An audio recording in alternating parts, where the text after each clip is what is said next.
നമസ്കാരം, മലയാളി വാർത്തയിലേക്ക് സ്വാഗതം. കൊല്ലത്ത് നിന്നും അതിനിർണായകമായ ഒരു വാർത്തയാണ് പുറത്തുവരുന്നത്. പള്ളിവളപ്പിൽ സൂട്ട് കേസിനുള്ളിൽ മനുഷ്യന്റെ അസ്ഥികൂടം കണ്ടെത്തി. ശാരദമഠം CSI പള്ളി സെമിത്തേരിക്ക് സമീപമുള്ള പറമ്പിൽ ആണ് ഇത്തരത്തിൽ അസ്ഥികൂടമുള്ള സൂട്ട് കേസ് കണ്ടെത്തിയിരിക്കുന്നത്. രാവിലെ 9 മണിയോടെയാണ് തലയോട്ടി അടക്കമുള്ള അസ്ഥികൂടം കണ്ടെത്തിയത് പ്ലാസ്റ്റിക്കിൽ പൊതിഞ്ഞ നിലയിലായിരുന്നു. പള്ളി സെമിത്തേരിയോട് ചേർന്ന് പൈപ്പിടാൻ കുഴിയെടുക്കുന്നതിനിടെയാണ് മണ്ണിൽ കുഴിച്ചിട്ട നിലയിൽ സ്യൂട്ട് കേസ് കണ്ടെത്തുന്നത്. പള്ളിയിലെ ജീവനക്കാരായിരുന്നു ആദ്യം ഈ സൂട്ട് കേസ് കണ്ടത്. അവർ ഈ സൂട്ട് കേസ് തുറന്ന് പരിശോധിച്ചപ്പോഴായിരുന്നു പ്ലാസ്റ്റിക് കവറിൽ പൊതിഞ്ഞ നിലയിൽ അസ്ഥികൂടം കണ്ടെത്തിയത്. അസ്ഥികൂടത്തിന്റെ പല ഭാഗങ്ങളും വളരെയധികം ദ്രവിച്ച നിലയിലായിരുന്നു കണ്ടെത്തിയത്. എന്തായാലും അതുകൊണ്ട് തന്നെ ഇത്തരത്തിൽ ദ്രവിച്ച നിലയിലായതുകൊണ്ട് തന്നെ ഇത് വർഷങ്ങൾക്ക് മുമ്പ് കുഴിച്ചിട്ടതാകാം എന്ന ഒരു നിഗമനത്തിലാണ് കാര്യങ്ങളായിരിക്കുന്നത്. സിറ്റി പോലീസ് കമ്മീഷണർ വ്യക്തമാക്കുന്നതനുസരിച്ച് ഈ വിവരങ്ങളാണ് നമുക്ക് കിട്ടുന്നത്. കൊല്ലം ഈസ്റ്റ് പോലീസ് സംഭവത്തിൽ കേസ് അന്വേഷണം തുടങ്ങിക്കഴിഞ്ഞിട്ടുണ്ട്. ഫോറൻസിക് സംഘം സ്ഥലത്തെത്തിയിരുന്നു.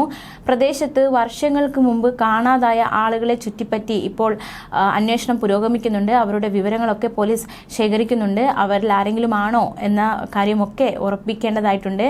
ആരെയെങ്കിലും കൊന്ന് സൂട്ട് കേസിനകത്താക്കി കുഴിച്ചിട്ടതാണോ എന്ന ഒരു നിഗമനവും നിലവിൽ പോലീസിനുണ്ട്.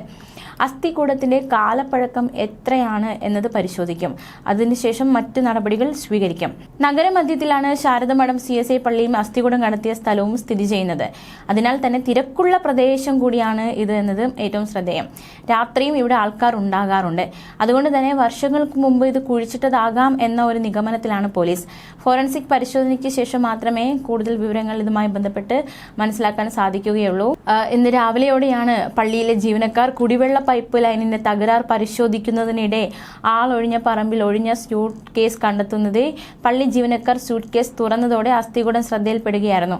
വിവരമറിഞ്ഞ് സ്ഥലത്തെത്തിയ കൊല്ലം സിറ്റി പോലീസ് കമ്മീഷണർ കിരൺ നാരായണന്റെ നേതൃത്വത്തിലുള്ള പോലീസ് സംഘമാണ് പ്രാഥമിക പരിശോധന നടത്തിയത്. വിശദമായ ശാസ്ത്രീയ പരിശോധന അടക്കം നടത്തേണ്ടതായിട്ടുണ്ട്. നിലവിൽ അസ്ഥികൂടത്തിന് 2 വർഷത്തിലേറെ പഴക്കമുണ്ട് എന്നാണ് പോലീസ് ഒരു നിഗമനത്തിൽ എത്തിയിരിക്കുന്നത്.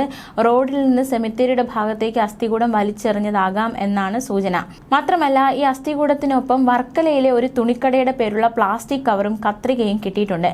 വൈദ്യ പഠനത്തിന് വേണ്ടി ആരെങ്കിലും ഉപയോഗിച്ചതാണോ ഇതെന്നും സംശയമുണ്ട്.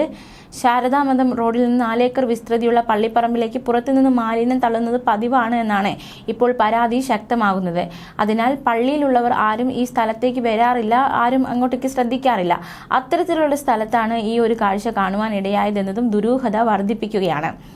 എന്തായാലും കൂടുതൽ അന്വേഷണം പുരോഗമിക്കേണ്ടതായിട്ടുണ്ട്. നിലവിൽ കിട്ടുന്ന വിവരങ്ങൾ ഇതൊക്കെയാണ്. എന്തായാലും എന്താണ് ഈ അസ്ഥികൂടത്തിന് പിന്നിലുള്ള ഒരു സത്യം, അതായത് എന്താണ് സംഭവിച്ചത് എന്നതടക്കമുള്ള കാര്യങ്ങളിൽ ഒരു വ്യക്തത വരണമെങ്കിൽ ഫോറൻസിക് പരിശോധനാ ഫലം, കൂടുതൽ അന്വേഷണം ഒക്കെ ശക്തമാക്കേണ്ടതായിട്ടുണ്ട്. ന്യൂസ് ഡെസ്ക്, മലയാളി വാർത്ത.